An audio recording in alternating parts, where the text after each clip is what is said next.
Good morning, everybody. It's Mary Lynn Harris. I'm creating an impactful talk show. I call it my talking newsletter. So my guest this morning is we're doing a really early show just to accommodate the time difference. Nadine is where she lives in Switzerland, and where I live in California. So anyway, welcome, Nadine. I'm so glad that we're able to connect and do the show today. So tell us Okay. a little bit about yourself and yeah, and just kind of how'd you get started? So I'm going to let you introduce yourself. Well, first, I love that your company, Hard at Work, and on this podcast, you focus on kindness Mm-hmm. as a driver, perhaps even the key driver for having the best impact, starting Mm-hmm. with kindness to yourself, building out to kindness to others, and extending further to kindness to the community and the larger society. Mm-hmm. And from a very young age, I felt an inner call to show kindness to others. Mm. It was only later in life that I also learned to be kind to myself. Right. And I A hard realized one. that if I wasn't, that whatever I was giving was not coming from a place of wholeness. Mm. And I began to explore my inner self, not at the expense of engaging in the world, but to guide my social justice work to mitigate against the enormous suffering in the world by helping others, Mm-hmm. i.e., kindness. Right. Right. Yeah, and And when you're saying about kindness to yourself, I think that's the hardest one. yeah, yeah, I agree. Yeah. And you talk a lot about change agents. And my entire life I've been a change agent. Mm-hmm. And even as a child, I questioned narrowness and selfishness. Mm-hmm. When I was in Hebrew school, when I was about 7 years old, my teacher was giving a lesson on the Jewish high holy days. Mm. After she explained that God judged everyone on Yom Kippur, I asked, but what about the Gentiles? They don't know that they're supposed to be seeking forgiveness during this Yeah. holiday. At that time in my Yeah. life, all I knew was Jew and Gentile. Right. Later in life, I studied world religions um, but and then her response to me, which was, "Oh, don't worry about that. We're the chosen person people." I found that so profoundly disturbing that my Right. innocent childhood prayer was, God, I'm praying for all the Gentiles in the world Right. because I don't know what you want of them. The Jewish families are okay, they know. And, as I say, since I've studied all world religions, I believe what they share at their core is that if you love God, you serve humanity, and Mm-hmm. all the rest is commentary, Right. i.e., kindness. Right. Right. Yeah, that's kindness is the vehicle in which we can use to help others and also just to serve humanity in that kind of way. Yeah. Yes. Yeah. So tell me a little bit about Nadine, about your business, your Because Global. I'm very curious to what you're doing with that. Okay, so because it's about helping people connect to their core purpose, Mm-hmm. connect to each other within entities, creating the synergy that's often lost in beelines or regional. I mean, even when people are sitting side by side in cubicles, sometimes Right. they don't. And then to connect with external stakeholders, they're friendly stakeholders like vendors and uh, Mm-hmm. suppliers and clients, but even with their adversarial um, stakeholders, which I describe in my TEDx, which is called Right. Adversaries to Allies. Um, and this is very formational in my life. I grew up in the 1950s, Mm-hmm. very deeply moved by the American Civil Rights Movement, Dr. Martin Luther King's 1963 Mm-hmm. I Have a Dream speech was a really pivotal moment in my life. Mm-hmm. In 1964, I was fortunate to have two extraordinary mentors. I worked on Shirley Chisholm's campaign for the New York State Assembly. Mm-hmm. She went on to become the first Black and the first female candidate for US president in 1972. And at the same time, I volunteered with Bella Abzug at Women's Strike for Peace. And they both taught me that racism, sexism, militarism, classism, environmental degradation, all forms of separation and injustice Right. are interrelated, and that we must work on those issues in tandem. What today we call intersectional organizing. Right. And I had an even earlier role model in my grandmother, who taught me that when I went to the bakery, Mm-hmm. I should ask for the price of today's bread and yesterday's bread. Mm-hmm. And then I should buy yesterday's bread and put whatever pennies I saved into a jar that we kept on the top of our refrigerator, Mm-hmm. give money to people who were less fortunate than we were. And Wow. we lived quite modestly. Mm-hmm. So I learned young that philanthropy, another form of kindness, is Right. not something you wait to do until you achieve wealth. You give regardless of your circumstances. Right. Yeah. Yeah. It's kind of interesting, because, entrepreneurship, if Yeah, you will, there's so much force, you know, get money first and then give others. And exactly. I don't know how you can do that only and not give in between, Absolutely. you know, I think because that's true for entrepreneurs and actually for everybody, whatever type of endeavor they're in. yeah, yeah, they have to be able to give all the time, whether you're mentoring somebody or whether you're giving money, like you've saved money to give, or you're just learning to give not only to yourself, but maybe to causes that are Yeah, important to you, that you value. So yeah.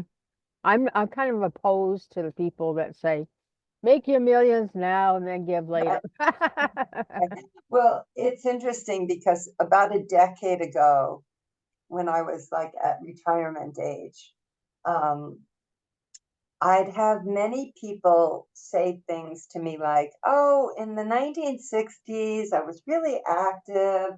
And then I became, fill in the blank, a Yeah. hedge fund manager, a private equity investor. And, and now I really want to do something meaningful again. Yeah. And, and whenever I hear that, I would think, you know, I'm really glad I stuck with meaningful all the way through. And they may be financially richer than I am, Yeah. but I've had and I have Yeah. an absolutely far richer life filled with purpose. Right. I recently ran a session for PricewaterhouseCoopers Switzerland executives called Lead with Purpose, how to Hmm. inspire and motivate your teams. Hmm. And I also gave a keynote address at an IMD Business School Global Alumni event, Right. a call for leadership, responsibility, action, and hope, with Right. many of the insights. And I see that more and more companies, academic institutions, and Hmm. other entities are beginning to focus on purposeful leadership that Right. inspires people to be their best selves and to help create a culture of positivity. Hmm. Yeah, because if you're not, every individual person, I believe, needs their own purpose, their own strategy, their and then they become more whole in that organization Absolutely. in that organization. I guess so Ab- for me, just from starting kindness in business is just that I learned over the time that I was doing it, until we're kind to ourselves, like you were saying earlier, we're giving for to get something back, not giving just to give, Yeah. right? And there's a really big difference between the two. Mm-hmm. Mm-hmm. So what's your next project, Nadine? I know you have a book coming out or you're writing one. Well, I'm writing a book. It's called Mm-hmm. The Power of Connectedness. Mm-hmm. Everything we've been talking about. It has a foreword by the late Nobel Peace Laureate Desmond Tutu with permission from his family to use it posthumously. Mm-hmm. And in it, I explore themes of purpose, primarily through the lens of our relationships with each other. Mm-hmm. And I include the lessons I learned at my grandmother's knees, Right. to insights I gained from working with world-renowned leaders like Nelson Hmm. Mandela, who was the ultimate connector. Right. After 27 years of imprisonment by the apartheid regime, he emerged committed to work with the very people who had brutalized him and all Black South Africans. Hmm. And I call this engagement leadership. Right. I've actually done quite a bit of work and research. I created a proprietary engagement leadership, strategic relational Yeah. engagement, particularly when I was an executive in residence at IMD Business School, the first female to hold that Hmm. position, the first non-European to hold that position, distilling down lessons on how having deeper, more profound relationships with people Right. um, makes everything more possible. Right. And we all have reasons why we're afraid of relationships. I mean, throughout all of human history, there have been voices of light, as I call them, people Yeah. who care about others, welcome the stranger, feed the hungry, act with compassion.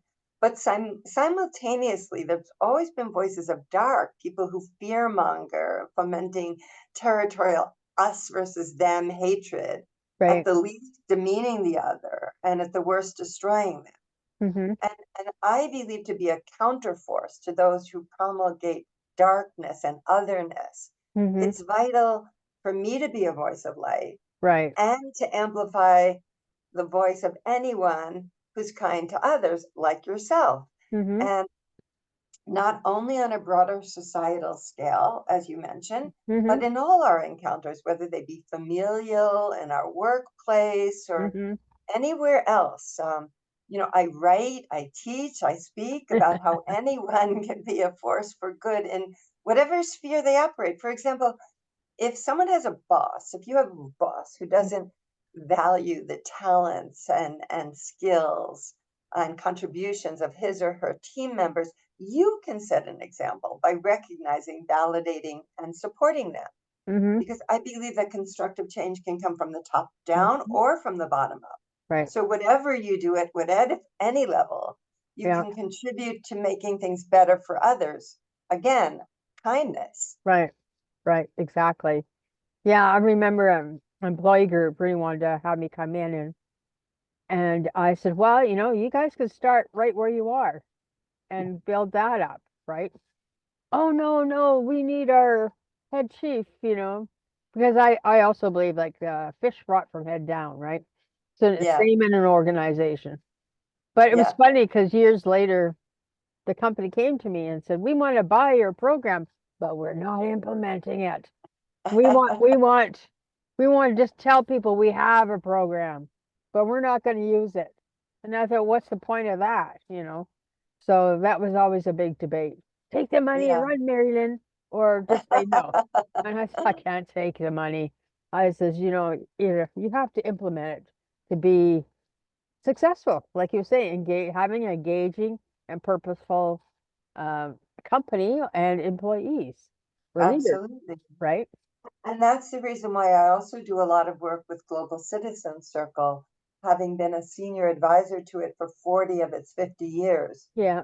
Since 1974, Global Citizen Circle has been bringing together people from diverse sectors, nationalities, ages, races, socioeconomic Yeah. backgrounds, etc., to have respectful dialogue on pressing world issues, Hmm. um, with a goal to find and implement sustainable solutions. And Right. and by the way, during this 50th anniversary year, GCC continues with a wonderful lineup of free programs to advance this objective. And folks can sign up for free at globalcitizencircle.org to Mm, join live streams from anywhere in the world. And I love when youth leaders interact with elders globally and learn from each other's acts of compassion. yeah. No, That absolutely. nourishes me. Yeah. So tell me a little bit more about your charitable endeavors. Yeah, I know you mentioned the project, the World Project. Yes, well, I serve on a lot of boards. Mhm. I'm on the advisory board of the Geneva Center for Business and Human Rights.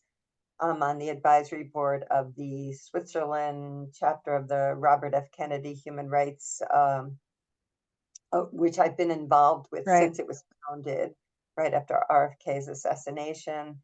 I do a lot of mentoring. I mean, even though teaching and coaching are part of my business model, I'm Right. also like, if there's a young person, I have a real soft spot for young people, Right. especially young people who have a passion and a purpose. And so I'll give my time to just spend time with them, talk with them, help them think through. And it's interesting because, you know, as I mentor and coach, I'm often asked, what should I do? Right. You know, like leave my job, divorce my spouse, become an entrepreneur. And I never tell people specifically what action is best, Right. but I always tell them to follow their heart, knowing that if they do, they'll be happier. Right. And that happiness is a prerequisite for a life of meaning, purpose, and kindness. And we each individually and our world as a whole desperately need this. And I love what Desmond Tutu said. Said, do your little bits of goodness wherever you are. Right. It's all those little bits of goodness put together that overwhelm the world. Wow. That's very impactful and I could see how that would be his legacy as he left this world in your Yeah, care and for you to carry on that message. absolutely. Yeah. Is there anything you really would like everybody to know more about you and your work or what you want people to do?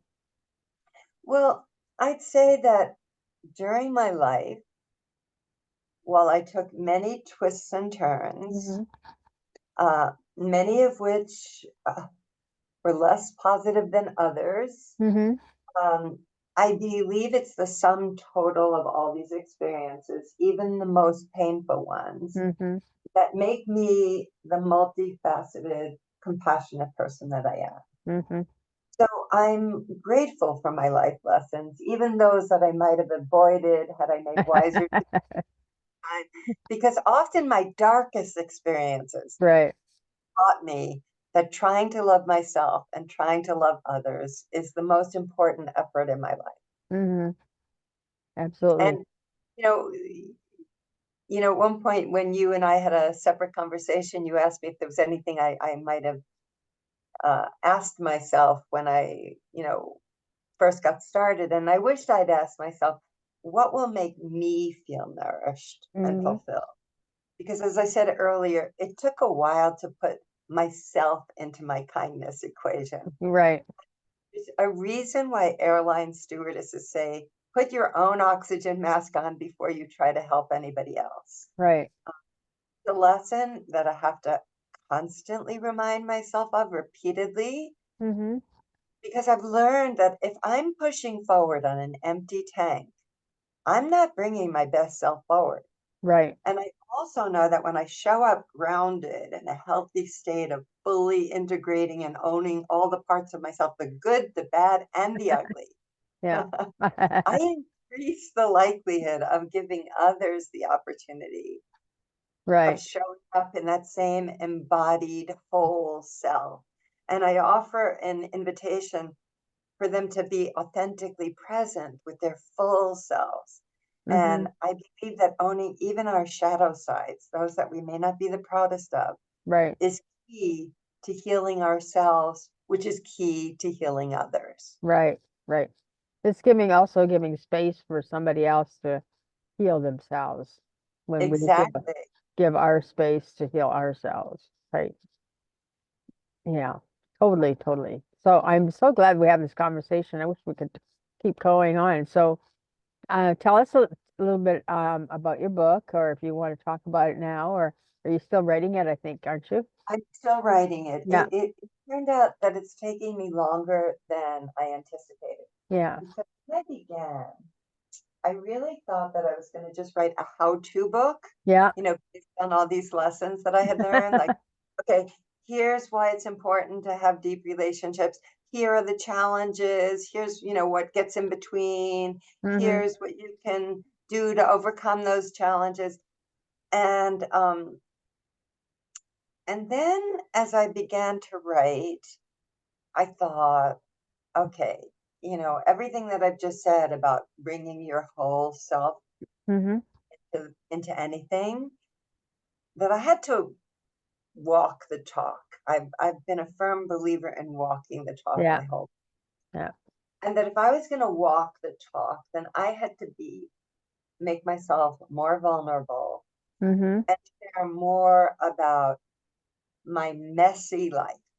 Right. And it wasn't just I wanted to be a connector when I was young. I've been a connector all my life. Here's how I've connected. That Yeah. would have been, it might have been a good book, but it's not the book I want to put out in the world. I want a book that's more honest Mm-hmm. and that allows people to recognize through my own flaws, my own foibles, that, well, not only do you not have to be perfect, there is no such thing as Right. perfection, Right. but that no matter how wounded you are, no matter how broken you are, no matter how confused you are, no matter what, um, you do have the possibility to, you know, work through that stuff. Mm-hmm. I'm going to use the word stuff rather than the other word that starts with an S. And in doing so is really where the magic happens. Mm-hmm. And I know that in my coaching relationships, it's when I call it a sacred space when Right. I'm really being honest and vulnerable, and which kind of is an invitational opening for the other person to be honest and vulnerable. Mm-hmm. And so many times people say things to me like, I never told anybody that. I never told my spouse. I never told my sister. I never told my best friend. I can't believe that 10 minutes into our conversation, this is coming out of me. But I know the reason it's coming out of them is because of the way that I'm showing up sensitive to who they truly are Mm-hmm. and giving them permission Mm-hmm. to um, be vulnerable.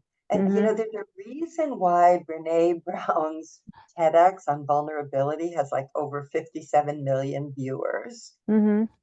It's something that all of us have. You can't avoid it, and in fact, trying to hide from it weakens you. Mm. There's this strange belief out there that you have to like put forward a strong, Yeah. confident, oh, stuff.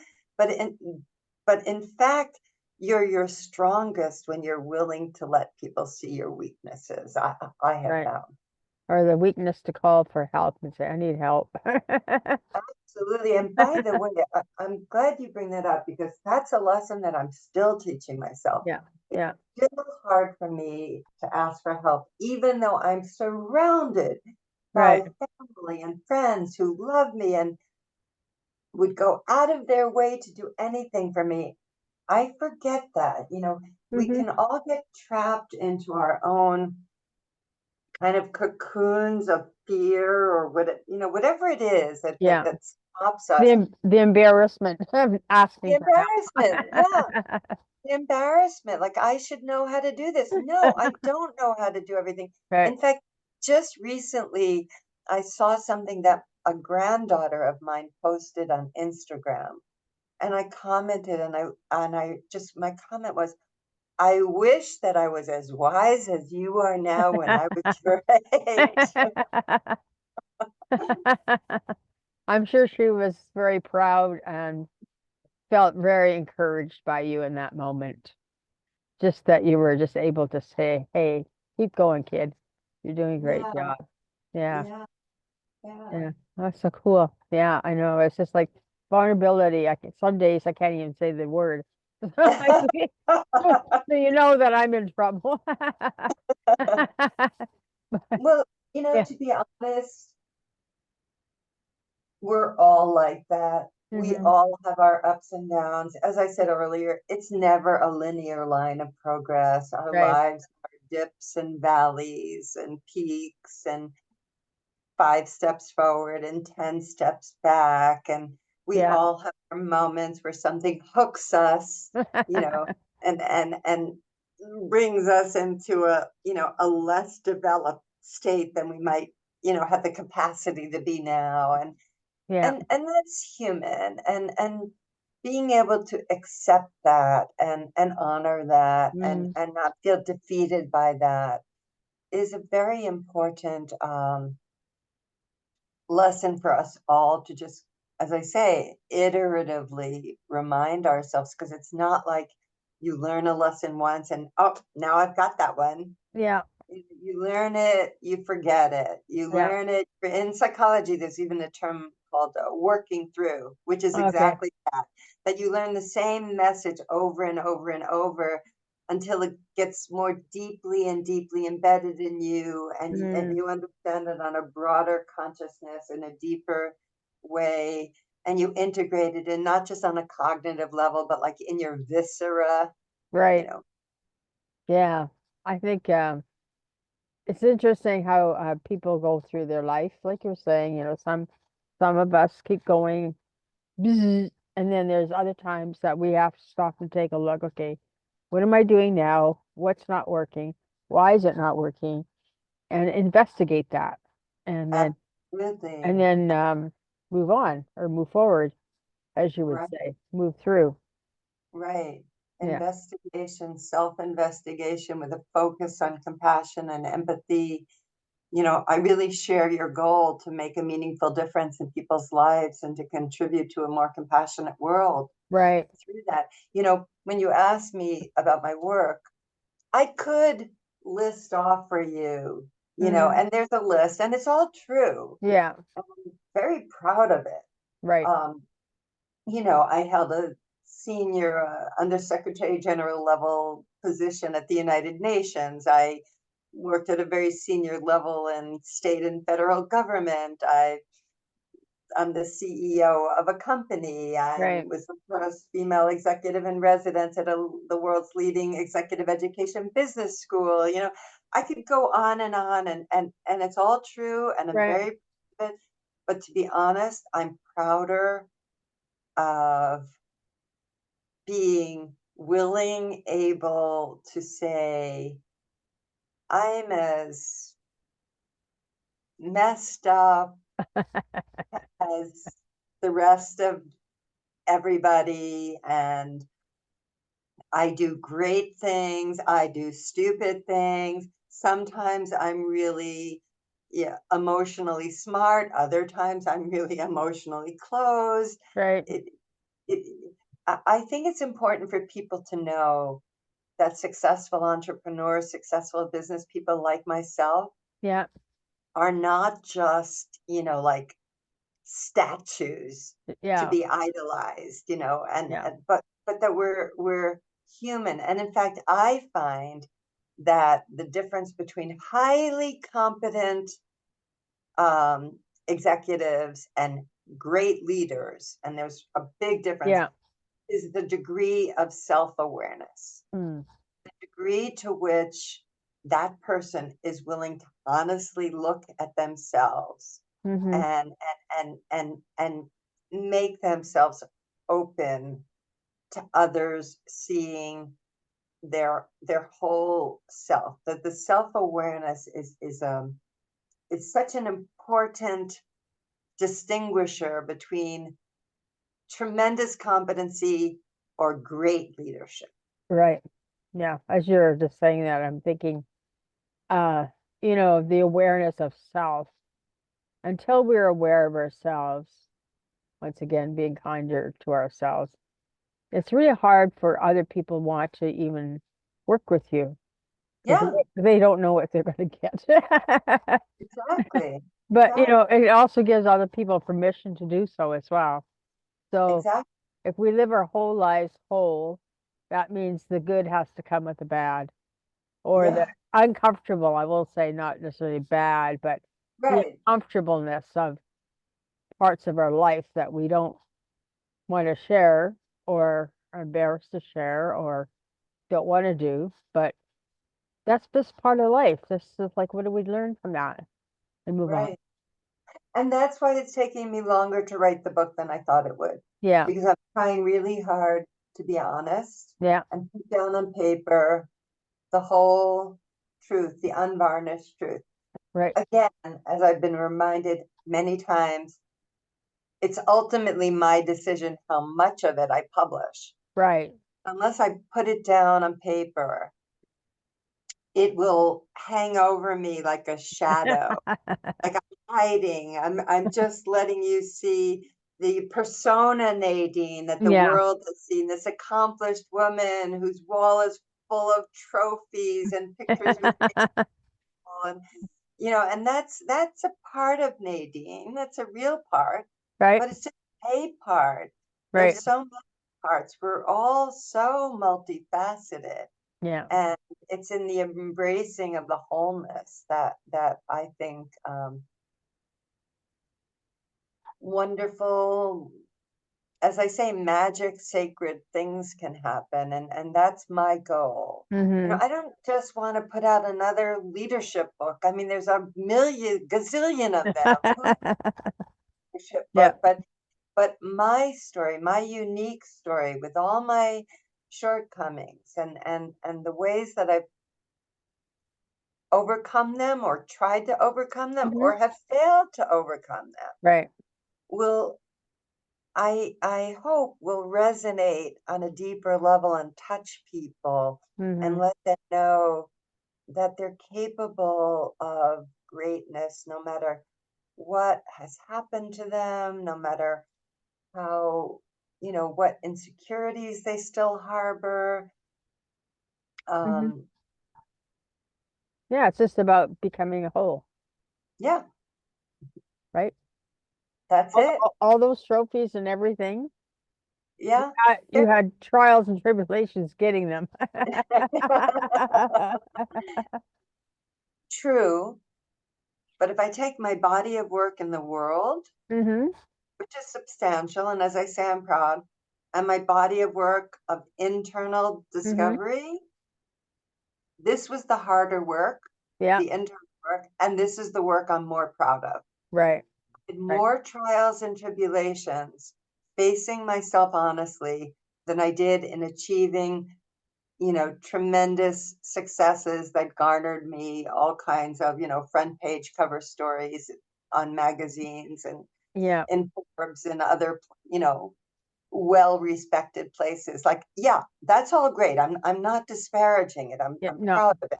But I'm much prouder of the more internal work because that was a lot more trial and tribulation. And even though nobody else may know Hmm. fully what I went through, I know what I went through. And Right. I'm very proud that I not only survived it, Right. but I'm thriving Right. because of Yeah. Well, I really look forward to reading that book. I'm sure that it's going to be dynamite, and we'll all have to have a copy to help us guide us through our own crazy world. it. Anyway, thank you, Nadine, for being on the show. I so appreciate your time, your energy, and you're a very, very compassionate person that you are. And I give thanks for that Oh, the in feeling is appreciation. 100% mutual. Thank you. Hey, thank you. So below this interview, we'll have Nadine's link where you can reach out to her if you want to have her come speak with you or whatever it is that you wish to talk to her about. So I give thank you very much and have a great day, everybody. And we'll talk to you very soon. Thank you. And don't forget to be kind. Just be kind to each other and kindness to yourself first. It's always number one. Okay, thank you so much. Okay, bye-bye. Bye.